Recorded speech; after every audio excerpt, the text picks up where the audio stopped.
Olá, meu nome é Giovanni, todos são bem-vindos ao nosso estudo de hoje.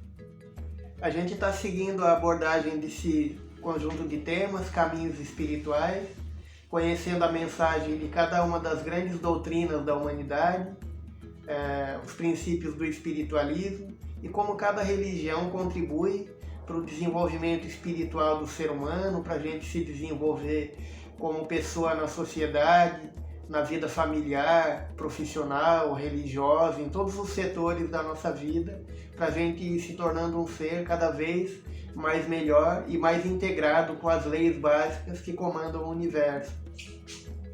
E a gente está abordando a mensagem do esoterismo, o que é realmente a filosofia esotérica, como ela contribui para o nosso desenvolvimento pessoal. Vou começar falando a respeito da bibliografia, recomendando alguns livros para quem quiser conhecer um pouco melhor o assunto.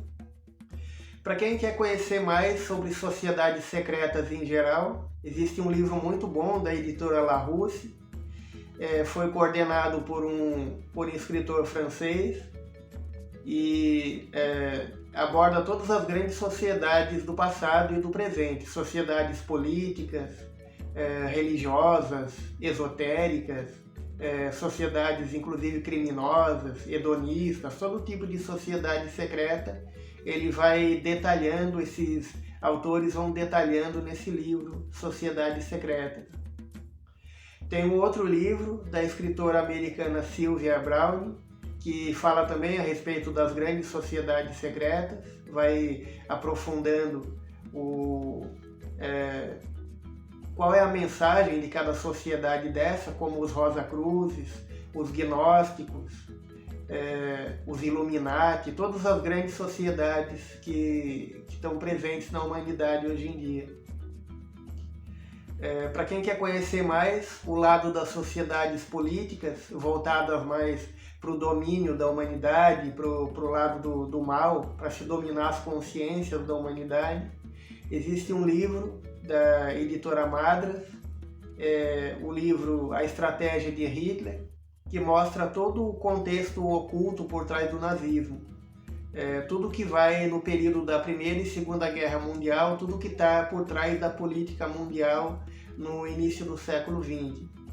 De onde vêm aquelas ideias que os nazistas tinham da raça superior, porque eles utilizavam a suástica como o símbolo do seu partido.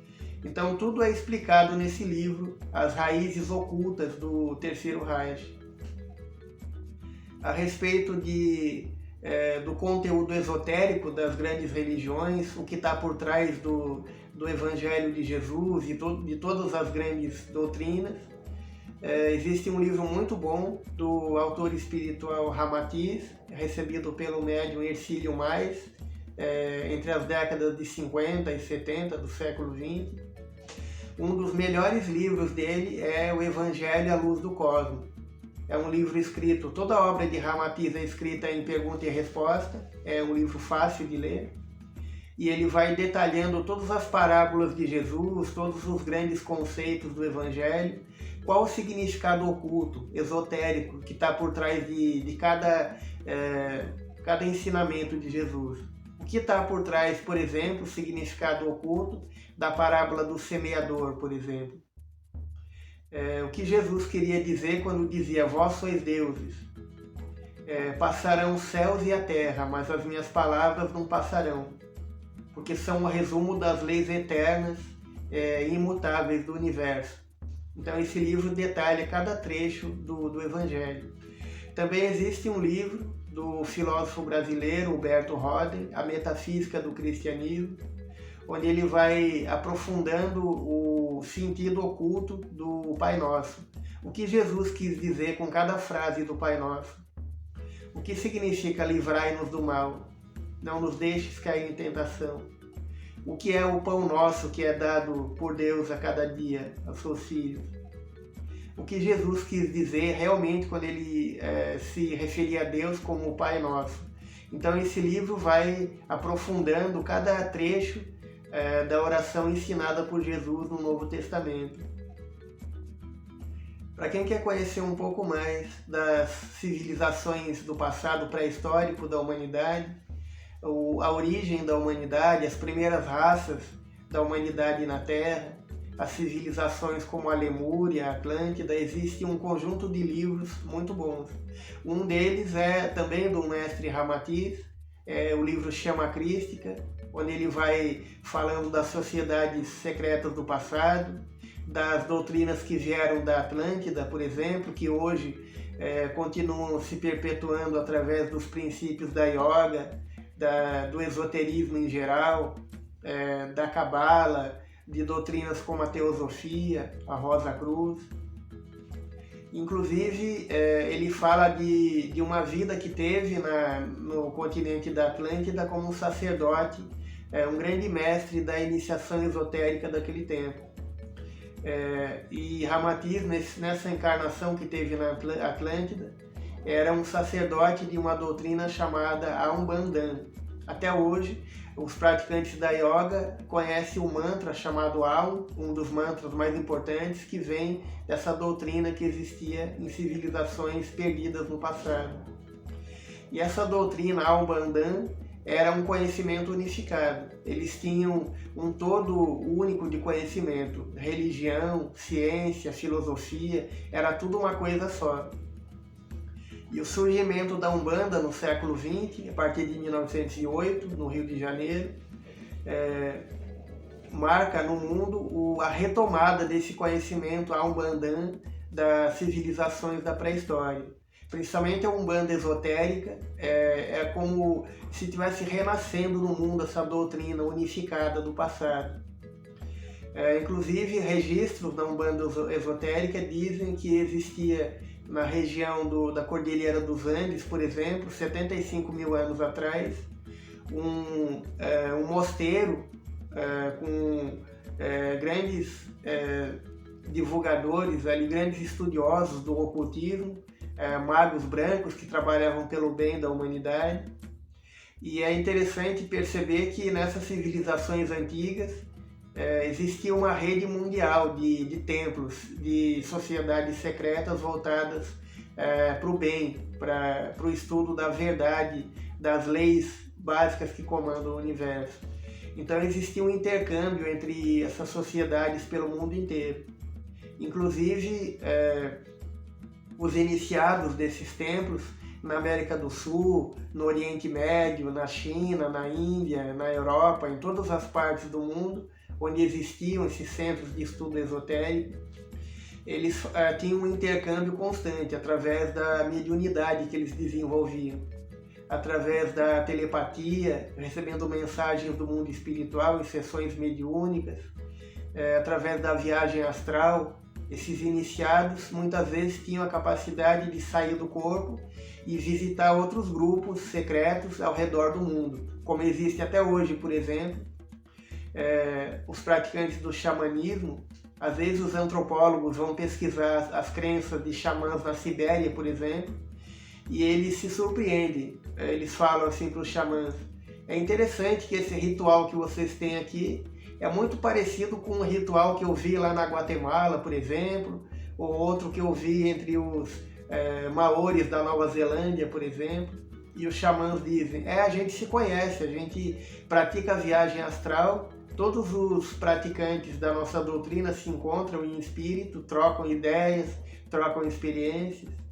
E já no passado remoto da humanidade, esse intercâmbio de ideias existia através das capacidades mediúnicas que os iniciados desenvolviam nessas sociedades de estudo esotérico.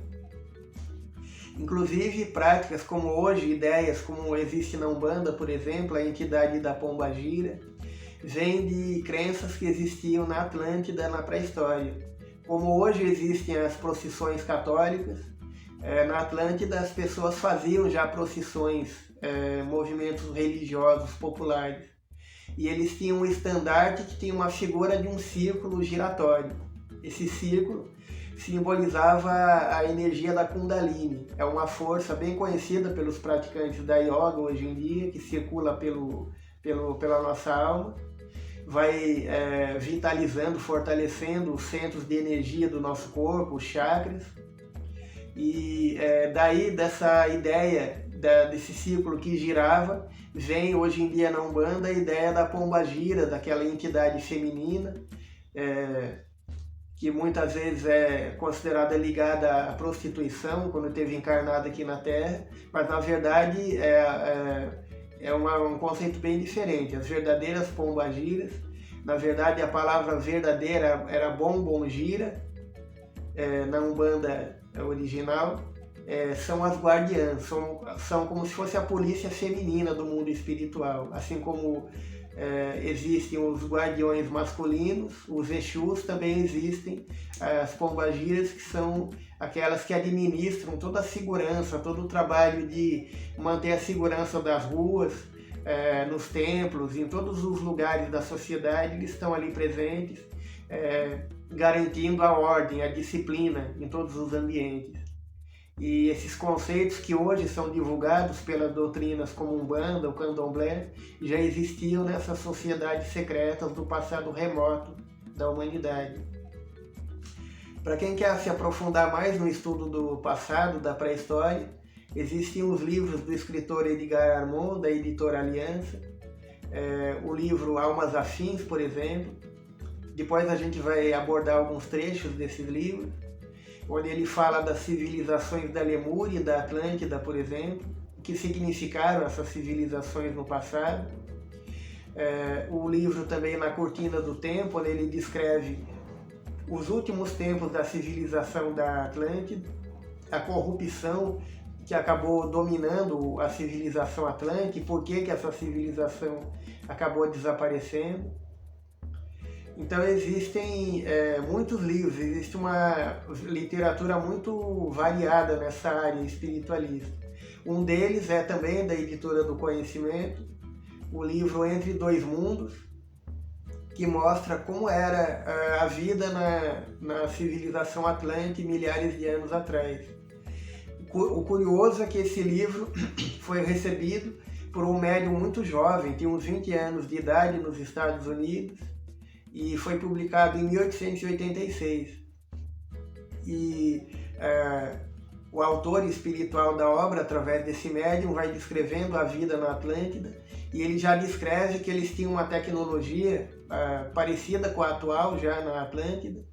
Tinham aparelhos que lembravam a televisão, o aparelho de fax, computador, ar-condicionado. Inclusive ele descreve veículos que voavam, que atuavam ao mesmo tempo como avião e como submarino também.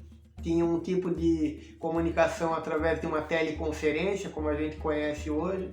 E esse livro vai tratando com muitos detalhes da vida social, dos recursos técnicos que eles tinham, da legislação da Atlântida.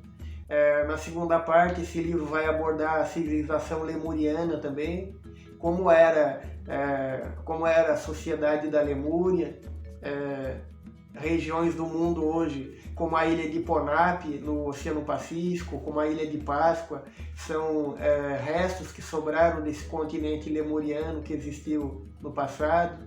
Então são livros muito interessantes para quem quer se aprofundar mais no estudo dessa área do espiritualismo, na área das sociedades esotéricas que existiram e existem até hoje.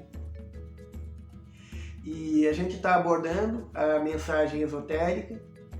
No outro vídeo a gente falou a respeito da questão da magia também, como é praticada nessas sociedades secretas. Uma coisa interessante é que nas sociedades primitivas, as pessoas tinham uma preocupação muito grande com as substâncias do organismo, por exemplo. As pessoas costumavam até enterrar a própria urina, o sangue, porque eles acreditavam que essas substâncias poderiam ser usadas em processos de magia, e realmente podem mesmo ser utilizadas em processos de magia para prejudicar outras pessoas. Porque, como a gente viu no outro vídeo, os objetos ou substâncias do corpo têm uma ligação, uma afinidade magnética com as pessoas e atuam como o que se chama de endereço vibratório, através de uma roupa íntima, de um objeto de uso pessoal, ou de sangue, de urina. é possível se estabelecer uma ligação magnética, energética com uma pessoa, projetar uma carga de pensamentos negativos, pensamentos destrutivos, de ódio, de maldade, e essa carga pode chegar até a pessoa e acabar prejudicando a saúde da pessoa num processo de magia negra. Como a gente vê em filmes, aquela ideia de alguém que pega um bonequinho de voodoo e vai mexendo no boneco e a pessoa vai sentindo os efeitos. É assim que atua um processo de magia. Através de objetos que atuam como uma ligação magnética, um endereço de energias que vão diretamente para a pessoa, é possível se prejudicar uma pessoa assim. Mas também isso pode ser usado, esse processo, em trabalhos de cura também, por exemplo. Não serve só para o mal, pode ser usado para o bem das pessoas também. Um objeto pessoal usado como canal de transmissão de energias de cura, de amor, de reequilíbrio espiritual da pessoa também. E esse processo é usado para o bem ou para o mal. As energias podem ser canalizadas das duas formas. E o que é interessante a gente perceber por que essas civilizações do passado da humanidade, a Atlântida, a Lemúria, a Suméria e outras civilizações, acabaram desaparecendo. O que aconteceu na queda da Atlântida, por exemplo? O que acontecia é que existiam muitas sociedades esotéricas voltadas para o mal. Na Atlântida, milhares de anos atrás, existia uma sociedade secreta chamada Organização da Serpente Vermelha, ligada diretamente com as forças do mal que atuam na Terra até hoje. E essa organização foi se infiltrando em todos os ramos da sociedade atlântica. Foi se infiltrando na política, nos templos dos sacerdotes. A mediunidade que as pessoas tinham naquele tempo acabou sendo usada mais para o mal, para se adivinhar alguma coisa, para beneficiar as pessoas, numa vingança pessoal. Então, a capacidade do ser humano de se comunicar com o mundo espiritual naquele tempo acabou degenerando para uma situação de corrupção espiritual, de decadência espiritual muito grande. E isso acabou desequilibrando totalmente a sociedade da Atlântida naquele período. E esse continente da Atlântida foi desaparecendo aos poucos, foi afundando no oceano, em vários momentos diferentes. 60 mil anos atrás, depois um outro afundamento 27 mil anos atrás, até que o último vestígio existia a Grande Atlântida. Aí quando afundou, sobrou um pedaço do continente chamado de Pequena Atlântida. Num certo período, existia um continente maior, depois duas ilhas chamadas Ruta e Daiquia, até que a última ilha, chamada Poseidones era o nome da capital da Atlântida, o último vestígio da civilização atlântica, desapareceu no Oceano Atlântico, por isso que se chama Atlântico, herdou o nome desse continente antigo. E o último vestígio da Atlântida desapareceu no oceano no ano 9564 a.C., uns 11.500 anos atrás. E aconteceu uma decadência tão profunda nesse período final da civilização atlântica, que, segundo vários livros que relatam os acontecimentos dos últimos tempos da Atlântida, aqueles sacerdotes voltados para a prática do mal foram se infiltrando em toda a sociedade, foram corrompendo a mente das pessoas, dos governantes inclusive. E vários cataclismos, secas, tempestades, furacões, maremotos acabaram desagregando totalmente o continente atlântico. E alguns autores dizem que essa prática da magia negra, o uso da mediunidade para o mal, para dominar as pessoas, foi produzindo um volume de energias pesadas cada vez maior. E isso foi impregnando tudo na Atlântida naquele tempo. E alguns autores dizem que essa concentração de energia, esses raios de energia pesada eram tão fortes que nos últimos anos da Atlântida já estavam praticamente contaminando o ar, a água, a comida. Já estava praticamente se materializando essa energia. Isso poderia causar epidemias e muito desequilíbrio nas pessoas naquele tempo. Causar quase a extinção da humanidade. Inclusive, alguns médiums dizem que agora, já no século XXI, por exemplo, quando aconteceu a guerra no Afeganistão, em 2001, os Estados Unidos invadiram o país, alguns autores dizem que a espiritualidade, os mestres espirituais que comandavam o Afeganistão, precisaram inclusive que quando aconteceram os bombardeios em Cabul, capital do Afeganistão, muitas pessoas começaram a fugir dos bombardeios para o interior do país. E alguns livros dizem que, como o do médium Robson Pinheiro, por exemplo, diz que a espiritualidade foi forçada até a limpar, fazer limpezas energéticas, uma varredura naquelas concentrações de energia pesada no interior do Afeganistão. Porque todo o karma acumulado em milhares de anos naquela região da Ásia foram criando coágulos ou concentrações de energia muito negativa ali no interior do Afeganistão. Então, se eles não fizessem essa limpeza energética, poderia surgir doenças mortais que poderiam se espalhar pela humanidade toda. Então foi preciso fazer uma limpeza muito séria em regiões do Afeganistão, como hoje está acontecendo na guerra da Síria também, como aconteceu na guerra do Iraque. Às vezes a concentração de energia é tão forte que vai impregnando o próprio ambiente. Todo mundo já pode ter tido essa sensação de você chegar na casa de alguém e sentir que o ambiente é tão bom, tão positivo, que você se sente mais leve, mais saudável, sente uma vibração de alegria, de bem-estar no ambiente. Ou às vezes pode acontecer o contrário. Você chega num ambiente e sente que o ambiente está pesado, está muito desagradável, é quase insuportável ficar ali. É como se tivesse uma energia pesada, um tipo de mau cheiro no ambiente. A pessoa se sente um pouco desconfortável naquele lugar. É porque cada lugar vai ficando impregnado das emanações, das energias mentais que as pessoas vão projetando ali. Isso é o que se chama de psicosfera, é a atmosfera espiritual que existe em cada lugar, que é mais ou menos elevada de acordo com o padrão de comportamento, com a conduta mais materializada ou mais espiritual que as pessoas vão cultivando ao longo do tempo naquele lugar.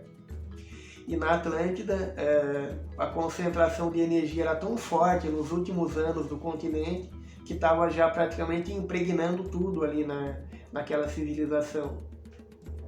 Para ter uma ideia aproximada do que aconteceu em civilizações como a Atlântida, como a Lemúria, quem ainda não conhece, tem um documentário muito interessante no YouTube sobre o desastre de Chernobyl, sobre aquele desastre na usina nuclear que aconteceu na Ucrânia em 1986. E num dos trechos do documentário, eles vão falando que alguns soldados foram convocados para limpar o teto do reator nuclear que tinha explodido ali na usina de Chernobyl. E aquele teto do reator número 3 estava tão contaminado com materiais radioativos, como a grafite, por exemplo, usada no núcleo de reatores nucleares, e a radiação ali era tão forte que os soldados podiam trabalhar só 1 minuto ou 40 segundos. Se eles ficassem mais de 1 minuto ali, eles já estavam correndo perigo de vida. Poderiam morrer de exposição à radiação com 1 minuto que eles ficassem trabalhando, recolhendo aqueles destroços radioativos naquele prédio que tinha explodido. E tem um trecho que mostra que os fotógrafos foram até o teto ali acompanhando o trabalho dos soldados. E tem um trecho onde mostra que a coluna de radiação era tão forte, subia assim uma coluna de radiação do solo, e era tão forte essa radiação que dá para ver em algumas fotos. Aparece uma coluna transparente de radiação subindo assim do chão, de tão intensa que era a concentração de radioatividade naquele lugar. Então isso dá uma ideia de como deve ter acontecido em civilizações como a Atlântida. Aquela coluna de energias mentais negativas estava impregnando já o meio ambiente dessas civilizações. Por isso que elas acabaram desaparecendo, sendo destruídas por terremotos, maremotos, erupções vulcânicas e outros fenômenos da natureza. E a gente vê como o pensamento humano é forte, como é importante a gente vigiar a nossa conduta, não só no dia a dia, as atitudes da gente, mas também os sentimentos, os pensamentos que a gente tem. Por isso Jesus orientava a todos: orai e vigiai. Vigiem os seus sentimentos, seus pensamentos também, para ter a pureza espiritual dentro de vocês. Antes da gente comandar o mundo externo, material, a gente deve aprender a educar, disciplinar nossa mente e nosso coração para criar dentro de nós um mundo espiritual mais equilibrado, de vibrações voltadas para a serenidade, para o amor, o equilíbrio, a disciplina em tudo aquilo que a gente pratica ao longo da vida. E qual é o objetivo central do esoterismo? O que realmente significa a iniciação esotérica para uma pessoa? Existe uma história interessante na vida de Gandhi. Gandhi era conhecido na Índia como Mahatma. Em sânscrito, essa palavra significa a grande alma. Era o grande guia espiritual do seu povo que libertou a Índia do domínio do Império Britânico em 1948. E Gandhi fundou um ashram, um centro de estudo e meditação. E um dia duas pessoas, dois homens apareceram ali naquela comunidade que Gandhi dirigia, e eles estavam muito interessados em aprender alguma coisa mais elevada com ele. E aqueles dois homens perguntaram para o Gandhi: o senhor poderia dar uma iniciação para a gente? Poderia ensinar a sabedoria para nós? E ele falou: tudo bem, todos aqui são bem-vindos, aqui todos são irmãos, todos convivem em harmonia nessa comunidade, vocês podem ficar aqui morando com a gente. E os homens passaram a morar naquela comunidade, e eles acharam estranho porque no dia seguinte o Gandhi pôs os dois para lavar banheiro, para fazer comida, varrer o chão, lavar roupa, fazer trabalhos simples, domésticos ali na comunidade. E eles acharam estranho isso. Aí foi passando o tempo, passou 1 mês, 2 meses, e eles começaram a conversar entre os dois. Mas esse Gandhi é meio maluco. A gente veio aqui para ter uma iniciação, para conhecer sabedoria, e ele põe a gente para trabalhar que nem escravo, para lavar banheiro, ficar limpando o chão, fazendo comida. O que ele tem na cabeça? Até que 2 meses depois, a paciência deles acabou e eles falaram lá que queriam conversar com Gandhi. E aí ele recebeu eles na sua sala e eles falaram: mestre, faz 2 meses que a gente está convivendo com vocês aqui. A gente veio para conhecer a sabedoria, para ter uma iniciação espiritual. Quando vai começar a nossa iniciação? O Gandhi falou para eles: já começou, já começou o trabalho de vocês. E eles falaram: quando? E o Gandhi respondeu: no dia que vocês chegaram aqui. E eles perguntaram: e quando vai acabar a nossa iniciação? E ele respondeu: no dia que vocês estiverem fazendo com amor e com boa vontade, com doação de si mesmos, aquilo que até agora vocês só fizeram com raiva. No dia seguinte, os 2 candidatos à iniciação desapareceram. Então muita gente tem uma ideia falsa do que é a iniciação verdadeira. Aquelas pessoas pensavam que ia chegar um momento em que o Gandhi ia chamar os dois para uma sala misteriosa com uma luz meio estranha, ia fazer algum tipo de ritual de magia, e eles iam sair dali iniciados para o resto da vida, cheios de poderes espirituais, lendo o pensamento dos outros, influenciando, dominando as outras pessoas, tendo todo tipo de poder para ter vantagens materiais, pessoais. Mas a verdadeira iniciação não é nada disso. Iniciação vem de iniciar, quer dizer iniciar, começar uma vivência correta, espiritualizada. significa iniciar nossa caminhada em harmonia com as leis que comandam o universo. Significa começar a nossa trajetória no caminho certo. E a iniciação como uma escada. Todo mundo começa pelo primeiro degrau, vai subindo e chega lá no topo da escada. Todo mundo sobe, não existe elevador, não existe escada rolante. É uma escada de pedra que a gente pode simbolizar na iniciação espiritual, que exige o esforço físico, mental, emocional, a transformação íntima para ser um ser humano cada vez melhor. Então a iniciação exige o esforço, a dedicação, o trabalho intenso para a gente se transformar num ser cada vez melhor. Como Jesus dizia, existe a porta larga, que é aquela porta da facilidade, do prazer, da alegria, que a maioria das pessoas prefere entrar. E existe a porta estreita, que é a porta do esforço, da dedicação, do trabalho no bem, da transformação individual, corrigindo as nossas falhas, desenvolvendo as virtudes que a gente tem. A porta estreita é a porta do trabalho, do esforço intenso, para a gente conseguir o nosso crescimento espiritual. E como é realmente esse caminho da iniciação verdadeira nas sociedades esotéricas? A iniciação verdadeira se resume, a gente pode resumir em 4 frases, que são 4 conceitos básicos do esoterismo. O primeiro é possuir sem ser possuído. O segundo, possuir a si mesmo. O terceiro, possuir a lei básica do universo. E o quarto, possuir os bens eternos, os bens definitivos. Então, o primeiro grande conceito do esoterismo é possuir sem ser possuído. Então, é possuir os bens materiais, as situações, as oportunidades da vida material que o mundo oferece para cada um de nós, sem ser possuído, ser dominado pelas coisas. Então muita gente possui algum bem, mas acaba se deixando dominar por aquelas coisas materiais, pelo cargo que tem, pela condição social melhor que tem, pelas oportunidades profissionais, materiais que tem nas mãos.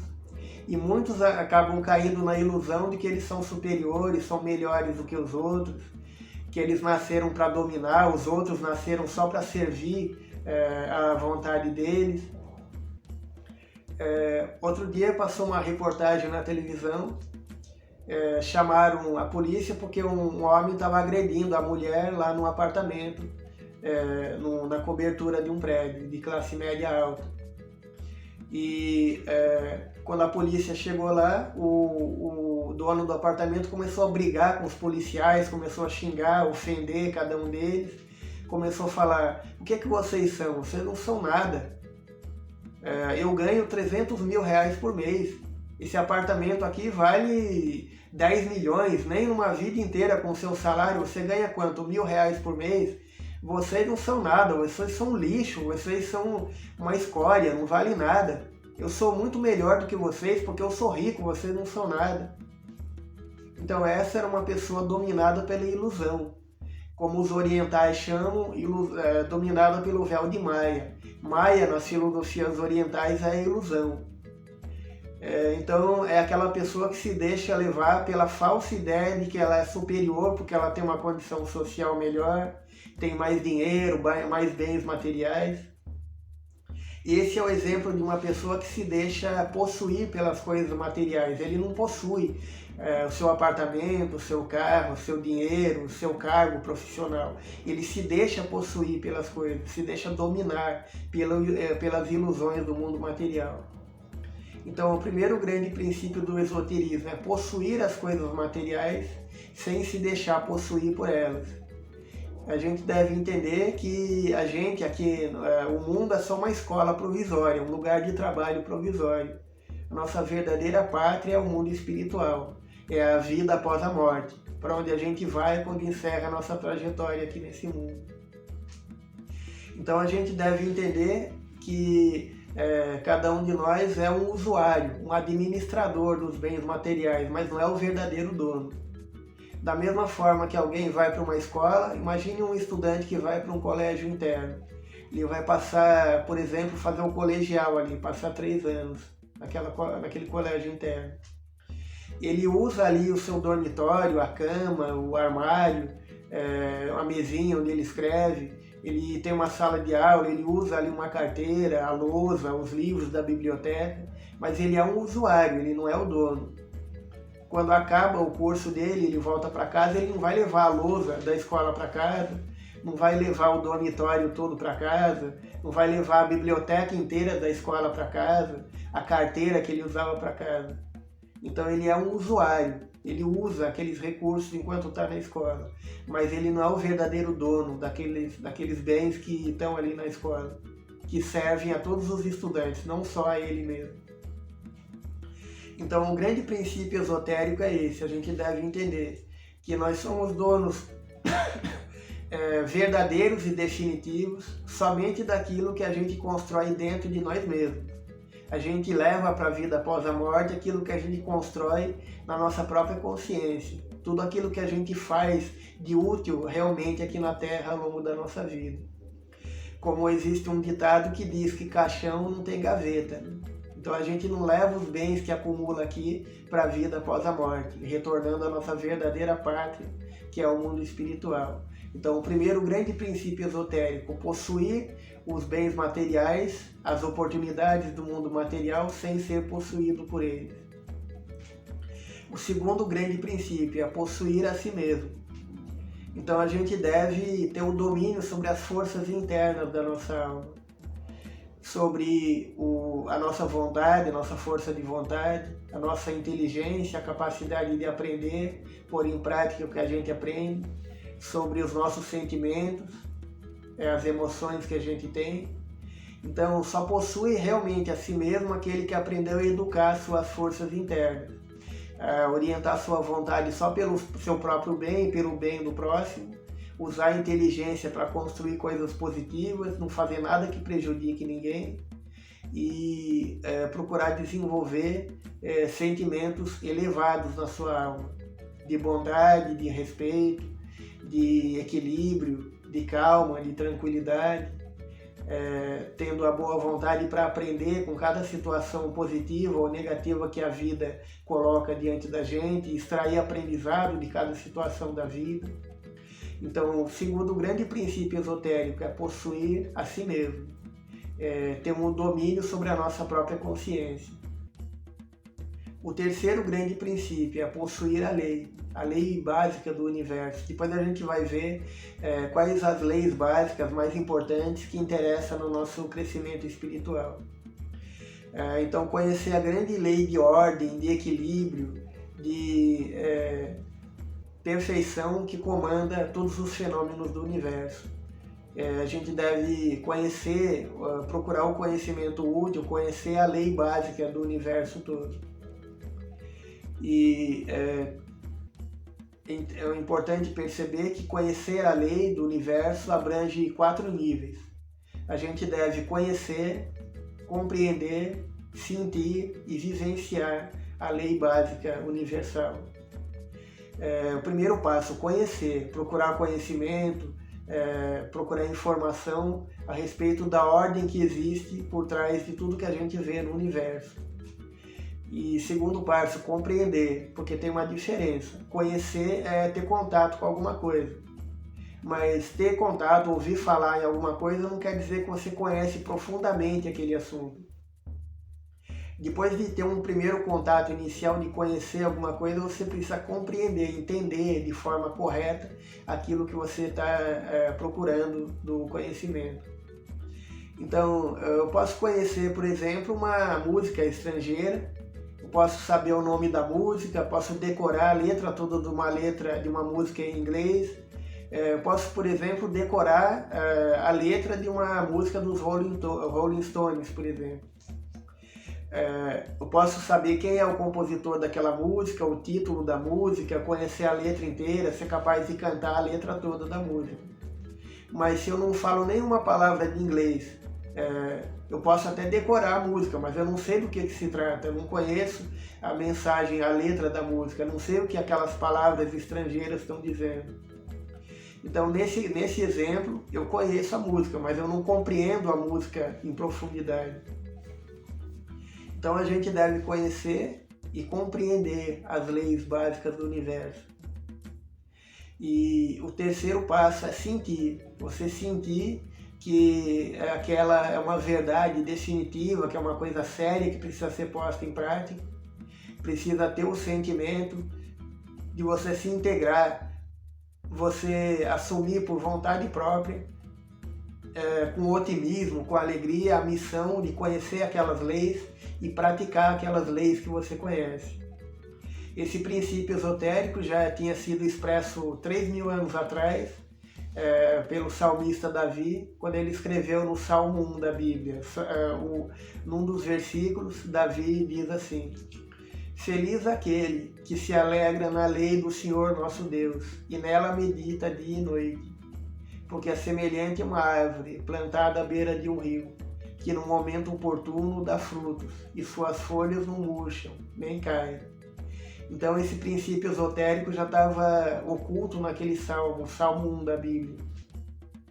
Feliz aquele que se alegra, aquele que assume com alegria, por vontade própria, a missão de conhecer e pôr em prática as leis divinas.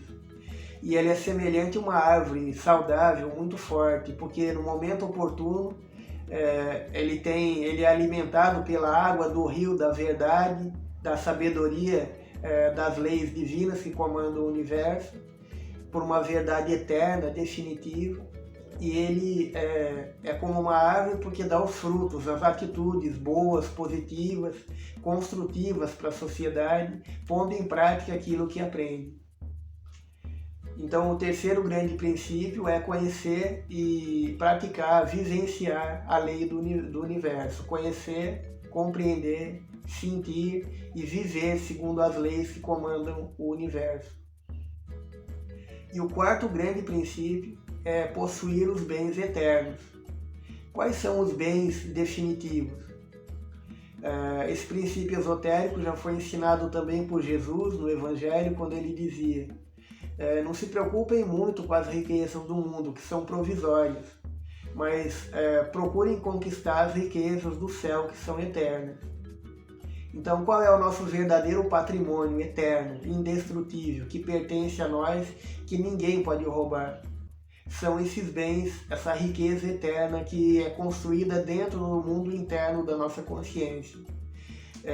E a gente pode resumir esses bens numa sigla: CHA, chá. O C é de conhecimento, conhecimento útil do verdadeiro sentido da vida, de como ser um ser espiritualizado, de como crescer como ser humano, evoluir cada vez mais em todos os sentidos, como educar as forças da nossa alma, como se relacionar com você mesmo, com as suas lembranças, com seus objetivos, seus pensamentos, seus sentimentos, as relações intrapessoais de você com você mesmo, como se relacionar com o próximo, as relações interpessoais, como conviver em harmonia com outras pessoas, como ter uma vivência equilibrada em tudo que você faz na vida familiar, na vida conjugal, na vida profissional, na vida social, na vida religiosa, em tudo aquilo que você pratica no mundo, na vivência que você tem aqui na Terra ao longo da sua vida. Então, o conhecimento útil é o primeiro grande tesouro da alma, a primeira grande riqueza eterna. Tudo aquilo que a gente aprende de útil fica no nosso inconsciente, vai ficando depositado ali como um patrimônio eterno, definitivo, que fica como intuição para o futuro, dentro das camadas mais profundas da nossa mente, no nosso inconsciente individual. O segundo grande tesouro da alma então a primeira letra C do conhecimento, a segunda a letra H de homem novo, o homem novo, a mulher nova, que é aquele ser que vai sendo criado dentro de cada um de nós. Como dizia o apóstolo Paulo, existe o homem velho, aquele ser com defeitos, com falhas que vem do passado, E à medida que a gente vai vencendo esse homem velho, vai nascendo dentro de nós, vai tendo a gestação do homem novo. Aquele ser renovado, desenvolvendo as virtudes que já tinha adormecidas na sua alma, corrigindo seus defeitos, suas falhas, vai desenvolvendo a capacidade que tem de ser um ser cada vez mais preparado, mais forte, mais equilibrado para ter uma vida harmoniosa. Então, o segundo grande tesouro da alma é o desenvolvimento do homem novo, desse ser mais espiritualizado, mais equilibrado, mais elevado que vai surgindo dentro de cada um de nós, dentro da nossa consciência. E o terceiro grande tesouro da alma é a ação no bem. Significa pôr em prática aquilo que a gente aprende. Significa seguir aquilo que você aprendeu, praticar, vivenciar o bem, o equilíbrio, a disciplina, educando todas as capacidades que a gente tem para ser alguém cada vez mais útil para a sociedade. Então, aquele que realmente alcança a elevação espiritual se transforma num foco de luz no ambiente onde ele vive. E isso vai se refletir em todos os setores da sua vida, todos os compartimentos da nossa vida. Uma pessoa realmente espiritualizada vai ser um bom filho, um bom marido, uma boa esposa, um grande amigo, um bom companheiro de trabalho, um companheiro de estudo, vai ser um amigo no clube, lá nos ambientes que ele frequenta, na igreja, no templo que ele frequenta. Em qualquer lugar ele vai ser um foco de luz iluminando, levando conhecimento, dando exemplo para as pessoas com quem ele vai conviver ao longo da vida. E o maior bem que a gente tem é esse, das ações na caridade, na bondade, semeando o que a gente pode de melhor na sociedade que a gente convive. Como dizia Chico Xavier, o bem que você pratica é o seu advogado em toda parte. Tem uma parábola que mostra isso. Uma pessoa ia passar por um julgamento muito importante e tinha ali 3 testemunhas. E a primeira testemunha falou para ela, não conte comigo, eu não gosto de tribunal, não entro no tribunal, não vou te defender, pode esquecer a minha ajuda. A segunda testemunha falou, eu vou te apoiar em tudo que eu puder, eu vou te ajudar o máximo possível, eu vou com você até a porta do tribunal, vou dar todo o apoio possível, mas eu não posso entrar no tribunal, não vou poder acompanhar você até o fim. E a terceira testemunha falou para ele, pode contar comigo até o último minuto. Eu vou com você até o julgamento, eu entro no tribunal, defendo você até o fim. Tudo que eu puder fazer, eu vou fazer de bem para defender você até o último segundo.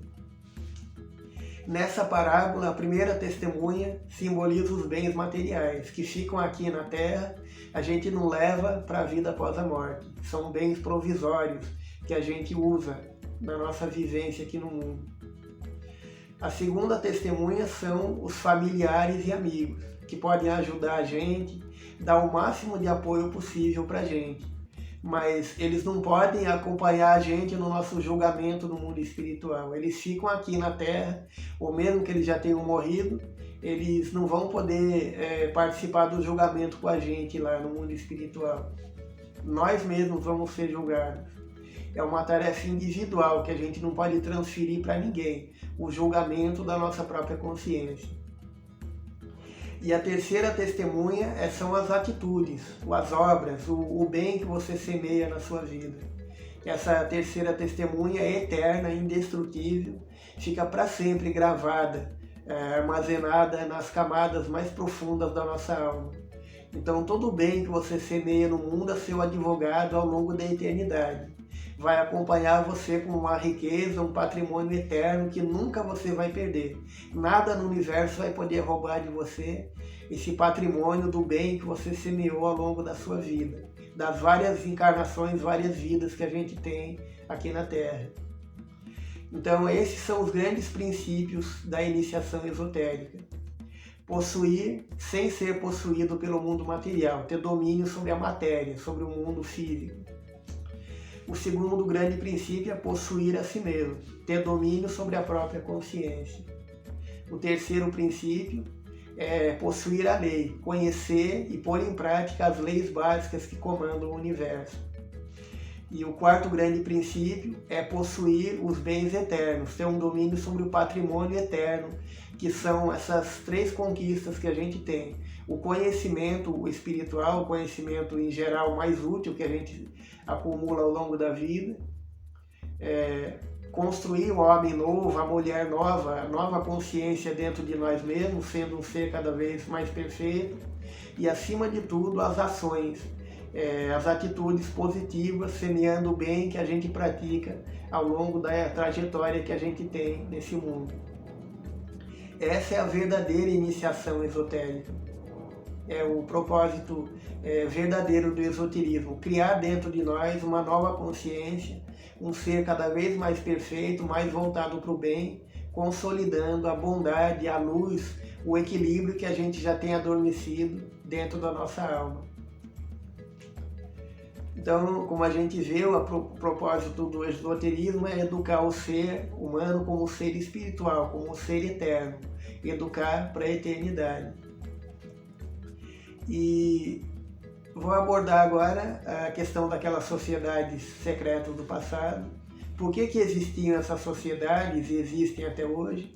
Qual a finalidade daquelas sociedades esotéricas que existiram ao redor do mundo todo, em civilizações antigas, guiando a humanidade para um caminho superior? O que as pessoas faziam nessas sociedades secretas? Tinha basicamente 4 objetivos que as pessoas cultivavam nessas sociedades esotéricas. O primeiro era o estudo dos princípios gerais do espiritualismo, da filosofia espiritualista. A existência de Deus, a imortalidade da alma, a lei de ação e reação, lei do karma, a lei do retorno. Cada doutrina dá um nome diferente. A lei que diz que a cada um é dado segundo suas obras. A questão da vida após a morte, como é a vida no mundo espiritual, a questão da mediunidade, do intercâmbio com o mundo espiritual. Então, todos os grandes princípios das doutrinas religiosas do mundo eram estudados nesses templos de iniciação do passado. Segundo grande objetivo que eles tinham é o estudo, o aprofundamento filosófico de cada um desses grandes princípios da filosofia espiritualista, aprofundando o estudo da imortalidade da alma, do sentido da vida, do padrão de conduta espiritualizado que eles deveriam ter aqui na Terra, aperfeiçoando o intercâmbio com o mundo espiritual, a convivência com o próximo. Então, aprofundando o estudo de cada um desses princípios espirituais. O terceiro grande objetivo era o estudo dos princípios científicos gerais, porque essas sociedades cultivavam, além da parte espiritual, também o estudo científico, filosófico. Eles tinham um conhecimento muito mais desenvolvido do que a sociedade tinha oficialmente em cada época da humanidade. Então, enquanto lá fora, no mundo comum, as pessoas tinham crenças muito primárias ainda sobre a origem do universo, sobre a aparência que o mundo tinha, sobre fenômenos da natureza, como um eclipse, como um terremoto, nas sociedades secretas, os iniciados já tinham um conhecimento científico muito mais aprofundado. Eles já sabiam que o mundo era redondo, que o mundo circulava, a Terra circulava em torno do Sol, já sabiam o que significava o passar do tempo, o dia, a noite, as estações do ano. Eles já tinham explicações científicas para os fenômenos gerais do universo. Para dar uma ideia, por exemplo, em sociedades secretas da Índia, milhares de anos atrás, milhares de anos antes de Isaac Newton desenvolver as leis da física moderna, em sociedades da Índia, os iniciados já tinham a noção da estrutura interna da matéria. Eles conheciam a lei da vibração dos átomos, das moléculas, e eles tinham um conhecimento que se chama de as 3 gunas. Então eles acreditavam que a matéria tinha 3 propriedades básicas. o ritmo, o movimento e inércia. Então, cada partícula material, cada átomo tem um movimento. O movimento é uma lei fundamental no universo todo, tudo está em movimento no universo. E o movimento segue uma lei precisa do universo. Existe a lei da ordem em tudo. Então, cada coisa tem um ritmo específico. Como a gente vai aprofundar depois, vendo a questão do hermetismo, de Hermes Trismegisto, cada coisa tem um ritmo específico. Como a física diz, cada coeficiente vibratório de um corpo material define a densidade, define o nível de materialidade daquele objeto, se ele é mais denso, mais material, mais sutil. Então cada coisa tinha o seu movimento e seu ritmo. E a matéria tem a propriedade da inércia. Cada corpo tem a tendência de continuar no estado atual que ele está, ou de repouso ou de movimento, que vai ser alterado quando alguma força passar a atuar sobre aquele corpo. Então, como a gente vê, milhares de anos antes da ciência moderna de se desenvolver, em sociedades secretas eles já conheciam as leis básicas da matéria, o ritmo, o movimento, a inércia de cada partícula material. Então eles já cultivavam o estudo científico nessa sociedade secreta. E muitos fenômenos que a parapsicologia estuda hoje em dia, como a telepatia, a viagem astral, a saída do corpo, a telecinese, o movimento de objetos sem contato físico, todos esses fenômenos já eram estudados com profundidade nas sociedades secretas do passado. Eles já tinham conhecimento dos fenômenos mais importantes do universo. Um dos princípios científicos que a gente pode lembrar, Jesus também se referiu a isso quando ele diz no final do Evangelho de Mateus que a humanidade no final dos tempos ia passar pela tribulação, por um conjunto de crises. Ele diz: haverá fome, peste, terremotos em muitos lugares, e vai ser uma crise como a humanidade nunca viu em nenhuma época. E Jesus diz assim: e por causa dos escolhidos, daqueles com tendência à bondade, aqueles que vão ser os escolhidos para continuar aqui na Terra, esses dias vão ser encurtados. E existe um conhecimento hoje a respeito da passagem do tempo, que é o estudo da ressonância de Schumann. Essa ressonância foi descoberta teoricamente pelo físico alemão Winfried Otto Schumann em 1952. E é um tipo de vibração que pulsa como se fosse o coração da Terra, batendo, pulsando. Pulsa numa camada superior da atmosfera, na ionosfera. E segundo alguns estudiosos, essa vibração tem uma ligação direta com a mente dos seres humanos. Como se fosse um maestro comandando uma orquestra. Essa vibração, durante milhares de anos, comandou o ritmo biológico das pessoas, da mente do ser humano, mantendo as pessoas sob controle. Ela tinha uma frequência específica de 7,83 Hz. E alguns estudiosos puderam comprovar que a partir de 1980 essa ressonância foi se acelerando para 8, 9, 11, 12. Atualmente está perto do nível 14 Hz. Então isso vai influenciando a vida das pessoas ao redor do mundo. Então o tempo continua igual. Um minuto continua tendo 60 segundos. O dia continua tendo 360. O ano continua tendo 365 dias. Mas a consciência do tempo está diferente. Então, de acordo com quem estudou mais a fundo essa vibração em torno da Terra, parece que o coração da Terra disparou, se acelerou. E isso tem uma repercussão em cada ser humano. Por isso que quase todo mundo diz que o tempo passa mais rápido hoje em dia. Porque, segundo os estudiosos da ressonância de Schumann, a consciência do tempo está diferente.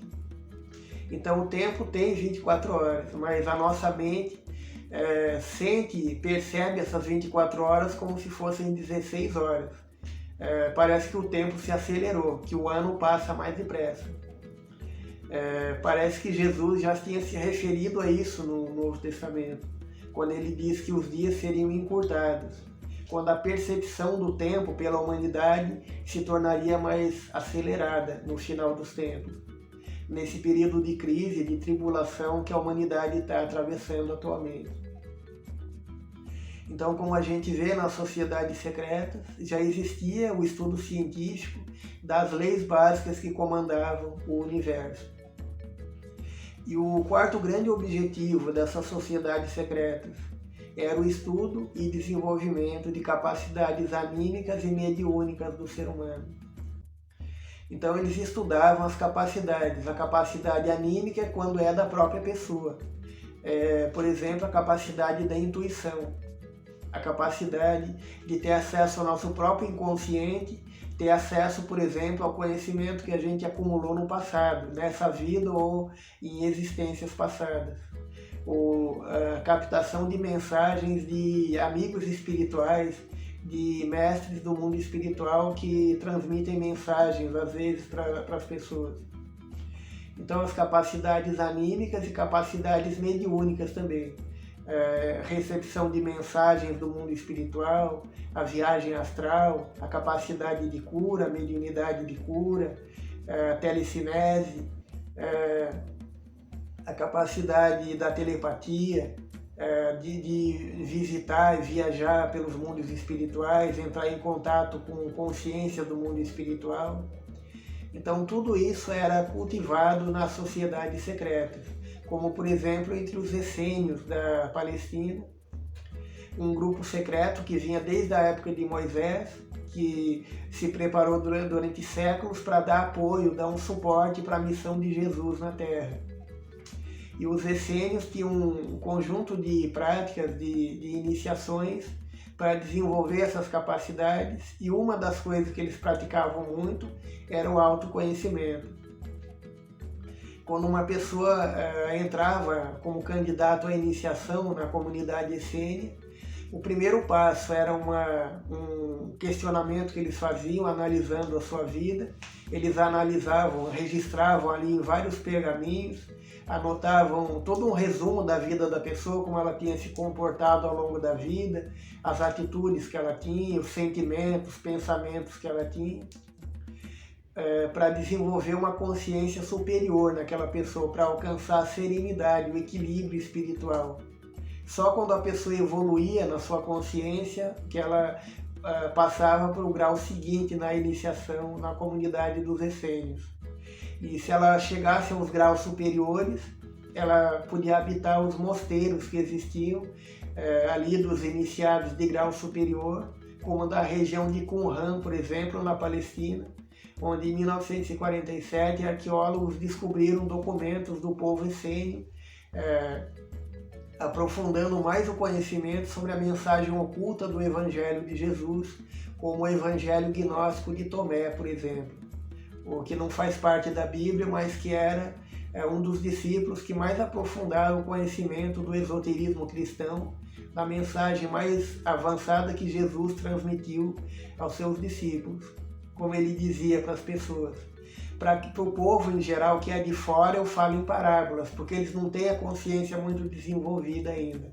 Mas para vocês, meus amigos, meus discípulos mais íntimos, eu falo abertamente, sem parábolas, porque vocês são de dentro, vocês têm um nível espiritual mais elevado, têm já a consciência mais amadurecida para ter acesso a um conhecimento mais profundo.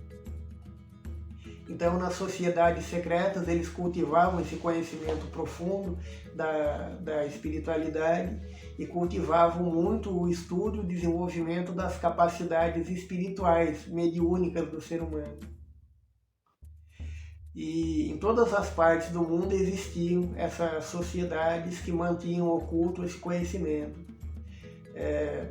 Na Grécia, por exemplo, existiam os mistérios de Eleusis. No Egito existiam os mistérios de Ísis e Osíris. As pirâmides do Egito mesmo eram usadas como templos de iniciação. Existe um livro, A Pirâmide Iniciática, que detalha, aprofunda como eram as iniciações dos egípcios nesses tempos da antiguidade.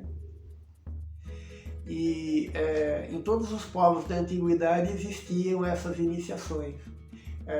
Para ter uma ideia, no Egito, os iniciados precisavam fazer um juramento extremamente sério, e se eles divulgassem qualquer conhecimento proibido para o resto da sociedade, eles eram punidos com a pena de morte. É uma questão muito séria a iniciação nos graus superiores do estudo dos egípcios. Para ter uma ideia, enquanto no Egito existia toda essa severidade de se punir com a morte alguém que revelasse um conhecimento secreto, na Grécia eles eram um pouco diferentes. Eles faziam festas muito alegres, expressavam a sua felicidade quando concluiu a iniciação nos mistérios de Eleusis. Então, segundo Emmanuel, o orientador espiritual de Chico Xavier, no livro A Caminho da Luz, analisando a história toda espiritual da humanidade, ele fala dos egípcios e das ciências secretas do passado. E ele diz que a Grécia não recebeu todo o conhecimento esotérico secreto do Egito. Eles receberam uma parte da iniciação, mas não todo o conhecimento, porque eles não eram tão rígidos como os egípcios na prática da iniciação. Então ia ter um certo perigo se a civilização egípcia entregasse para os gregos um conhecimento que poderia até ser usado de forma irresponsável pela sociedade grega. Então os próprios gregos, com toda a filosofia e sabedoria que eles desenvolveram, não tinham um conhecimento esotérico completo como o que existiu no Egito, na Suméria, na Índia e em outras sociedades antigas do passado. Então a gente viu o que se trata a iniciação esotérica, os 4 níveis de iniciação, para que atuavam as sociedades secretas do passado, e vou abordar a questão do que é realmente o ser humano e as leis básicas que interessam para a gente no nosso crescimento espiritual. Então, o que é realmente o ser humano? A gente pode comparar dizendo qual seria a nossa carteira de identidade espiritual, nossa verdadeira identidade como ser, como espírito eterno, imortal. O ser humano a gente pode dizer que é um ser, é uma realidade eterna, perfectível e multidimensional. É eterno porque a nossa alma, o nosso espírito é eterno. Ele foi criado num certo período da eternidade, teve um começo, mas não tem mais fim. É como se fosse uma reta, imagine uma reta. Tem um ponto de partida, mas é uma reta que se prolonga por todo o infinito. Não tem limite. A nossa existência é eterna. A gente, como individualidade espiritual, como consciência, teve um princípio, mas nunca vai ter fim. Nós somos seres eternos. Esse corpo atual é um corpo, uma roupa do espírito, é um instrumento de trabalho provisório, mas a nossa alma, o nosso espírito é eterno e indestrutível. Então o ser humano, acima de tudo, é uma realidade eterna, permanente no universo. E é um ser perfectível. Perfectível não quer dizer que é perfeito, mas tem a capacidade de se aperfeiçoando e se desenvolvendo ao longo do tempo. Como Jesus dizia, vós sois deuses, vocês têm capacidades infinitas adormecidas na intimidade da sua alma. Então a gente não é perfeito, mas tem a capacidade de se aperfeiçoando ao longo da eternidade e desenvolvendo as virtudes, as capacidades que a gente tem. Como Jesus dizia, tudo isso que eu faço, um dia vocês farão isso e melhor ainda do que eu estou fazendo no momento. Porque ele estava dizendo que cada um de nós tem as mesmas capacidades que ele tinha como espírito iluminado, como anjo, como um ser que já tinha chegado à perfeição.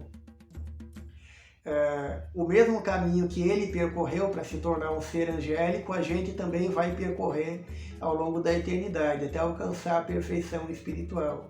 Todo mundo tem esse destino. Alguns avançam mais rápido, outros mais devagar, mas todos são perfectíveis. Todos os seres do universo tem a capacidade de evoluir e chegar um dia à perfeição espiritual, o que varia o ritmo de cada um. Se você vai caminhar mais rápido ou mais devagar, mas todos um dia vão chegar no mesmo ponto de chegada, que é a perfeição espiritual e a felicidade eterna, numa dimensão mais elevada do universo, num mundo de paz, de equilíbrio, de felicidade, de harmonia, que a gente vai alcançar no futuro. Então, cada um de nós é um ser perfectível, tem a capacidade de evoluir, de se aperfeiçoar ao longo do tempo. E cada um de nós é um ser multidimensional. A gente existe ao mesmo tempo em várias dimensões. A gente vive no momento aqui nesse mundo material, mas a nossa alma também está presente em outras dimensões.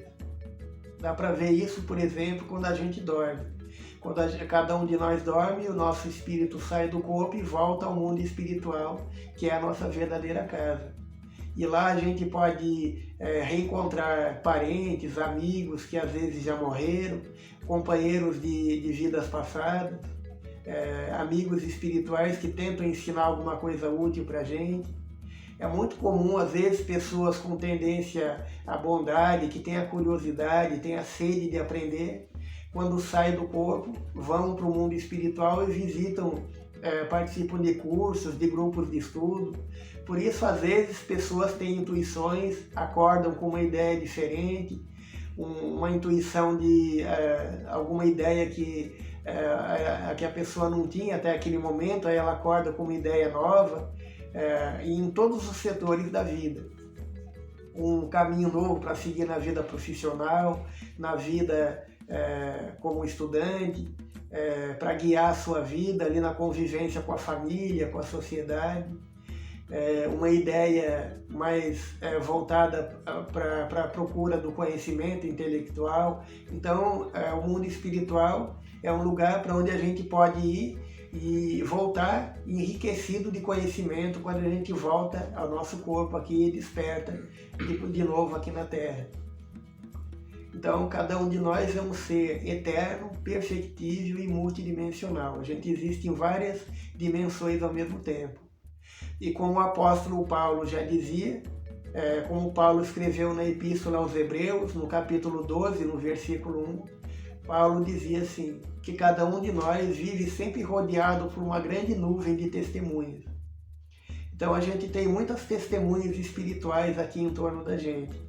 Se a gente vai estar cercado de espíritos com tendência à bondade ou à maldade, depende do tipo de comportamento que a gente tem aqui na Terra. Você cria os seus amigos ou inimigos espirituais de acordo com o padrão de conduta mais ou menos elevada que você cultiva ao longo da vida aqui no mundo. Depende de nós ter um comportamento superior para a gente estar sempre rodeado de amigos espirituais, recebendo intuições, ideias úteis, positivas de amigos lá do mundo espiritual. Você cria sua própria assistência em torno de você de testemunhas espirituais de baixo ou de alto nível, de acordo com a vida que você tem aqui na Terra. Então essa é a nossa verdadeira carteira de identidade espiritual. Cada um de nós é um ser eterno, uma alma eterna, perfectível e multidimensional. E qual é a constituição básica que comanda o universo? Existem várias leis, como a gente vai ver no próximo vídeo, aprofundando o estudo do hermetismo, da filosofia hermética do Egito da Antiguidade. Já introduzindo esse assunto, vou abordar 3 leis que são as 3 mais importantes que interessam mais de perto para o nosso crescimento espiritual. Enquanto a gente pode resumir numa sigla o que a gente é realmente como ser humano, na sigla PEM, P-E-M. A gente é P, um ser perfectível, E de um ser, uma realidade eterna, indestrutível, e M de multidimensional. Então PEM resume a nossa carteira de identidade espiritual. E as leis básicas do universo a gente pode resumir numa sigla, na palavra céu. C-E-U. O C é a lei de causalidade, o E é a lei de evolução e o U a lei da unidade.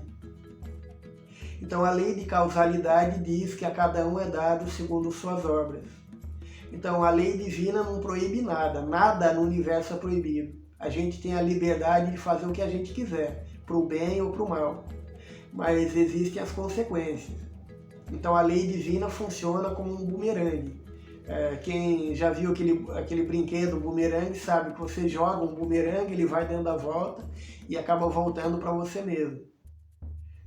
Se você amarrar uma flor num bumerangue, ele vai dando a volta e você recebe de volta o perfume, a beleza de uma flor. Se você amarrar uma dinamite, ela volta e explode em cima de você. É assim que a lei divina funciona. Como Jesus dizia, a semeadura é livre, você semeia o que quiser, de bom ou de mal, mas a colheita é sempre obrigatória. Ninguém jamais pode fugir das consequências do que semeou de bem e de mal no passado, ao longo da eternidade. Então você recebe de bem ou de mal aquilo que você semeou. A cada um é dado segundo as obras que você praticou. Então a primeira é a lei de causalidade, a segunda a lei da evolução.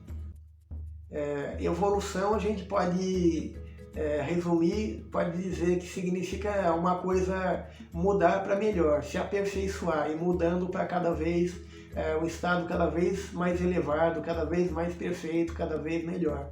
Então significa mudar para melhor, corrigir os defeitos que a gente tem e desenvolvendo as capacidades que a gente tem, vencer as limitações, as falhas, as fraquezas que a gente ainda tem como ser humano e se tornando um ser cada vez mais perfeito e mais preparado para todas as situações da vida.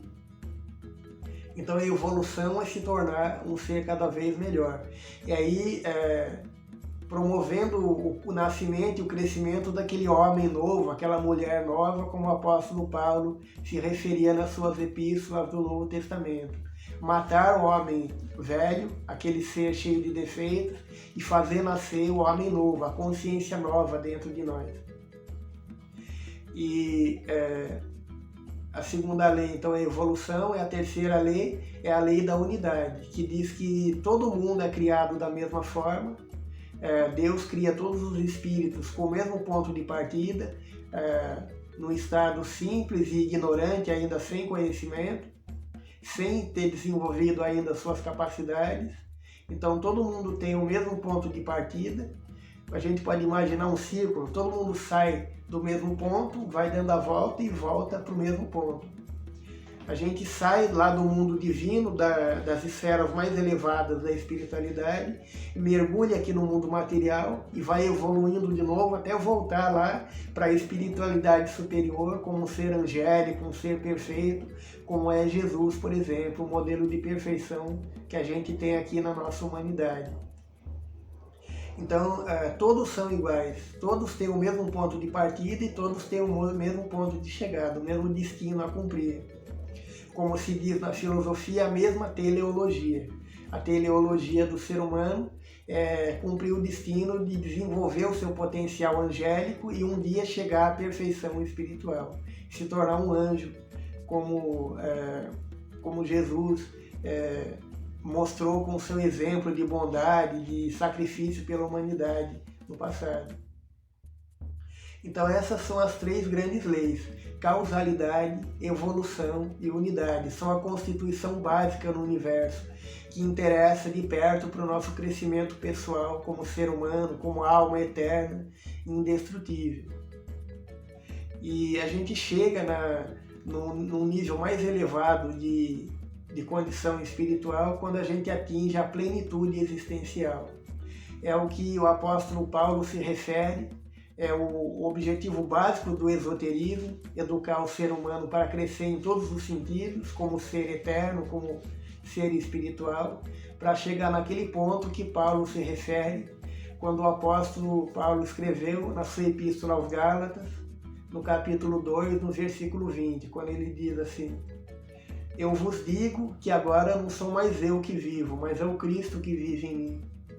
Então Paulo quis dizer que ele chegou num nível de equilíbrio espiritual, onde todos os compartimentos da vida dele, tudo que ele fazia refletia aquele compromisso que ele assumiu com a própria consciência de viver segundo o Evangelho, de viver segundo as leis básicas que comandam o universo, de semear o amor, procurar o conhecimento, dar o exemplo, levar o conhecimento útil para outras pessoas, contribuir para o crescimento da humanidade e ser um exemplo vivo da lei de amor, de caridade, de justiça, de ordem, de equilíbrio, de disciplina que comanda o mundo.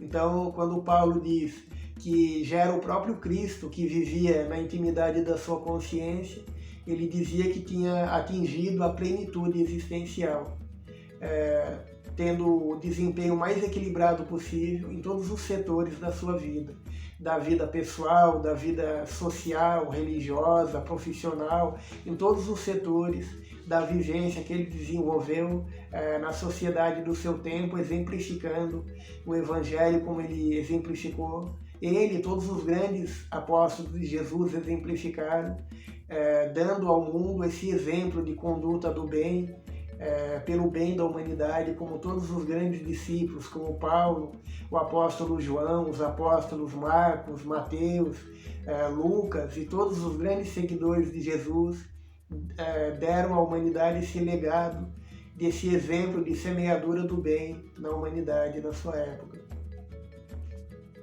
Então a gente abordou hoje a questão dos níveis do esoterismo, como possuir a si mesmo, possuir o conhecimento da lei universal, possuir os bens eternos da alma, como viver no mundo, mas não pertencer ao mundo, como desenvolver nossa consciência, acendendo a luz na nossa consciência, para ser um ser cada vez mais sintonizado com o bem, com o mundo espiritual superior.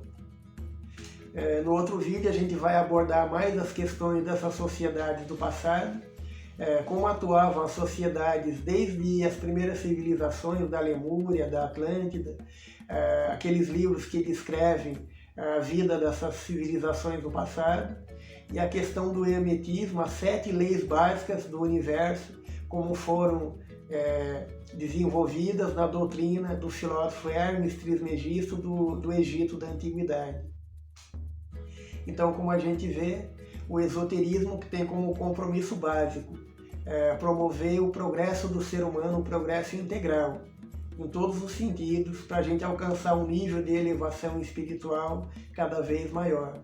E entender que a gente não pertence a esse mundo material definitivamente, mas a gente está no mundo material e tem como destino levar para o mundo espiritual, para a vida após a morte, todo o patrimônio de conhecimento, de transformação individual e de obras na semeadura do bem que a gente puder acumular aqui na Terra para levar essa riqueza com a gente na vida após a morte e para as próximas existências, para a gente reservar, criar um futuro cada vez mais tranquilo, de serenidade, de paz, de felicidade, de bem-estar para cada um de nós mesmos no futuro, nas próximas existências que a gente vai ter aqui na Terra e em outros mundos do universo também. Então agradeço a todos pela atenção, obrigado pela participação. Se esse vídeo foi útil para você, procure divulgar com outras pessoas, compartilhar com outros amigos, para a gente levar esse conhecimento adiante. E se é interessante esse tema, tem vários outros vídeos que a gente já gravou sobre vários outros assuntos, abordando questões como arte e espiritualidade, o papel da ciência na evolução da humanidade, a história da filosofia, a filosofia política de Jesus e muitos outros assuntos como a medicina psicossomática, a saúde integral do ser humano.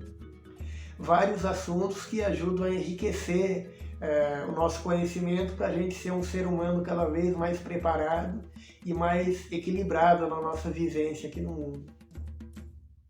Então, obrigado a todos pela participação e até o próximo encontro, no próximo vídeo.